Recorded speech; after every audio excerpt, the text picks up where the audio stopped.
One of the wonders of the world is the gleaming white marble-clad Taj Mahal. The marble came from Makrana, 330 kilometres away in Rajasthan, 100 kilometres west of Jaipur. So, let us go there.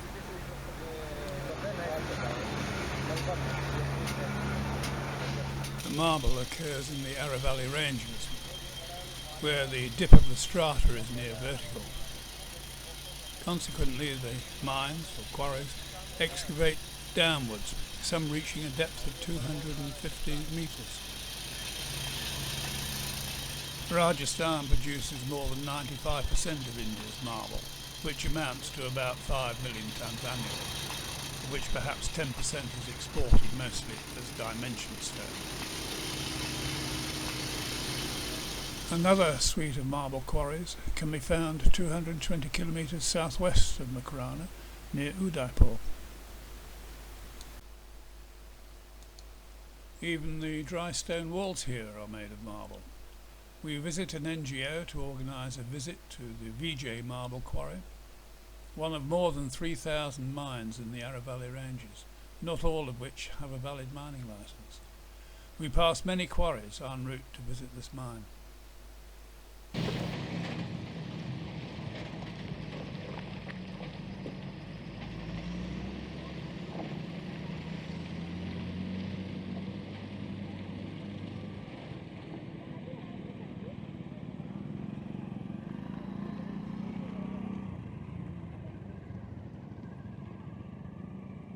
Indeed, one gets the impression that the hilly topography will eventually be flattened, and there are also granite quarries within this area.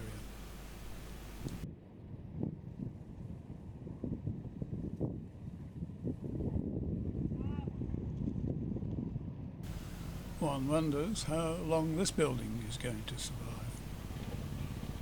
The traditional dry stone walls have been replaced by marble blocks, such is the quantity of marble here.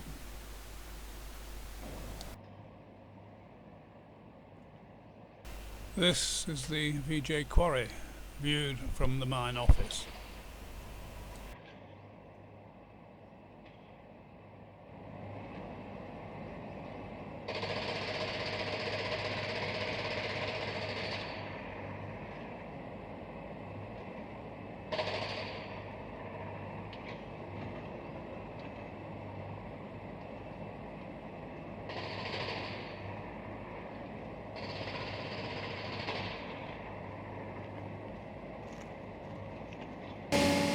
This is a medium-sized quarry, producing about 50,000 tonnes of marble per year.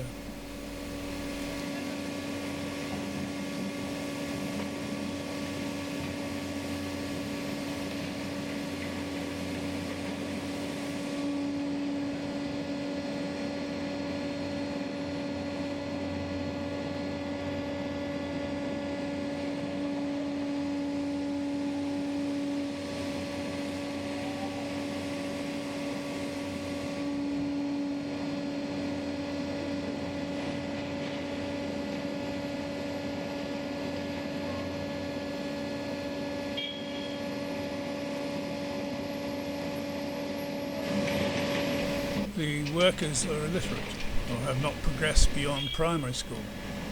The pay is not good, and skilled people working in the mine get paid about $150 per month or $5 per day, rising to perhaps twice that for skilled workers such as those driving machinery or doing some marble processing. Accidents are common, with many workers dying before they reach 50 years of old. Silicosis is also a problem for them.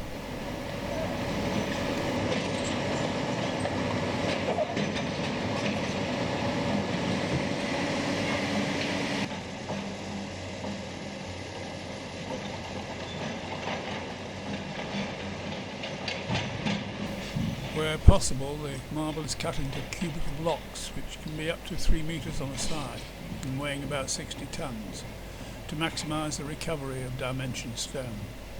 This is achieved with a long, flexible saw fed into vertical and horizontal drill holes defining the edges of the blocks still buried in the marble rock mass. The saw is fed through the holes and joined up to form a sort of bandsaw driven by an electric motor. Here is a close-up of a drill hole with 3 cuts radiating out from it. The saw is made up of multi-strand wire with little diamond-encrusted cylinders swaged onto it every few centimetres.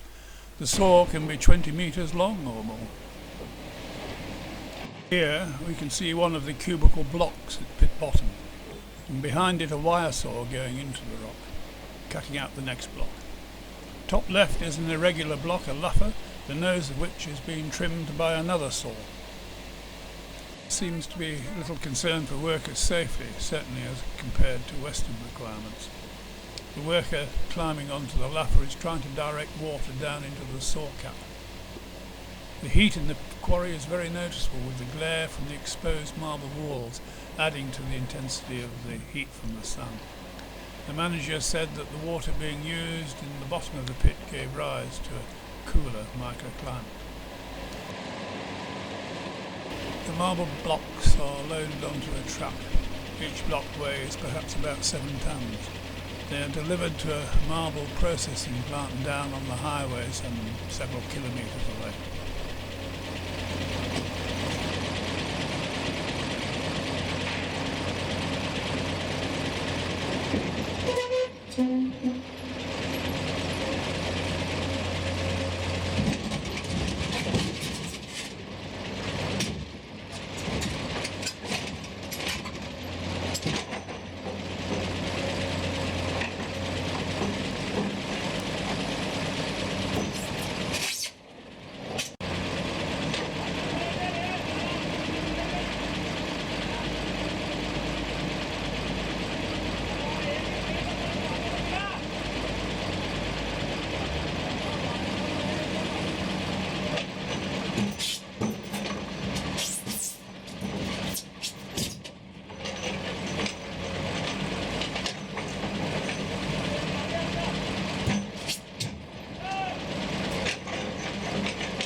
A rare safety sign.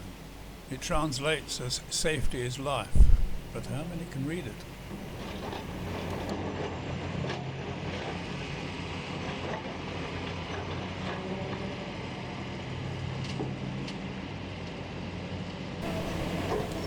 Another truck comes in to be loaded up with more marble.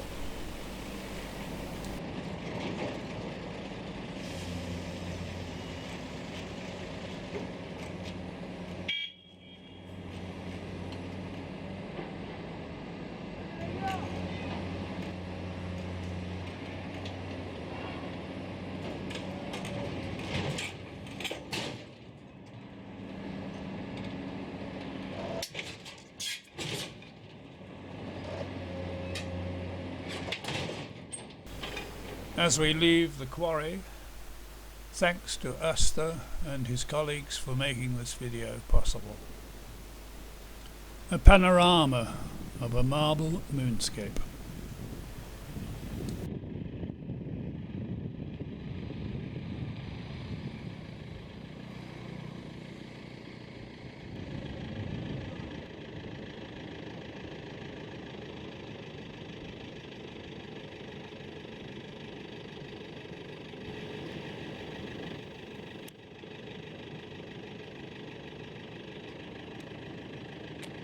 Marbleland.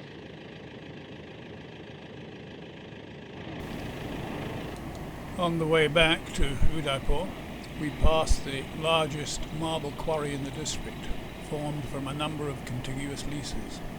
It produces perhaps 200,000 tons of marble a year. This processing plant is one of several along the main highway. It deals with both marble and granite blocks.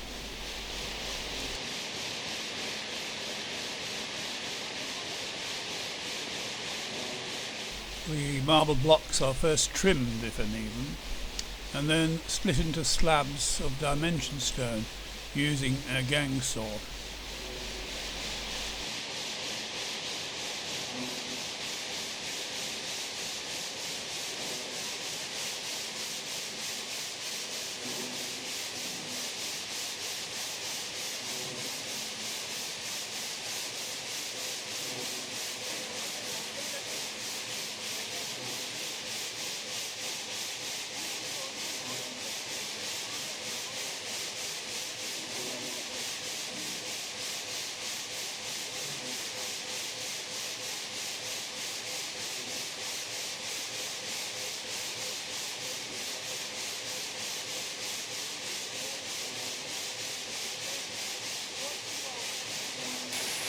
When it comes to granite, this is a much harder mineral compared to marble and requires a tougher technology.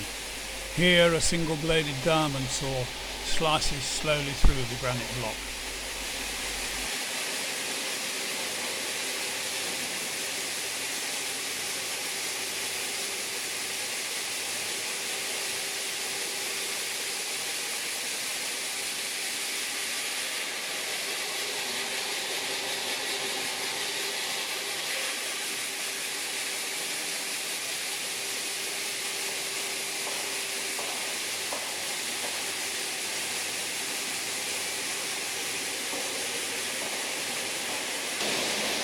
The slice of granite is fed on rollers into a polishing machine.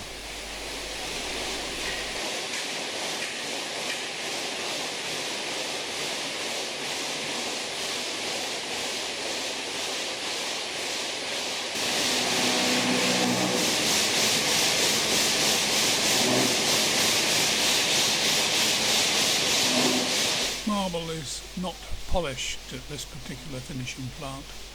Marble floors at least can be polished in situ, and there are other plants which do marble polishing. These are the polished granite slabs destined for tabletops. As we drive back to Udaipur from Rajasthan, on either side of the road for several kilometres there are marble processing plants and yards selling blocks of marble or final dimensional slabs. Next time you admire the marble floors and walls in hotels or in your home, cast a thought for those who made it all possible.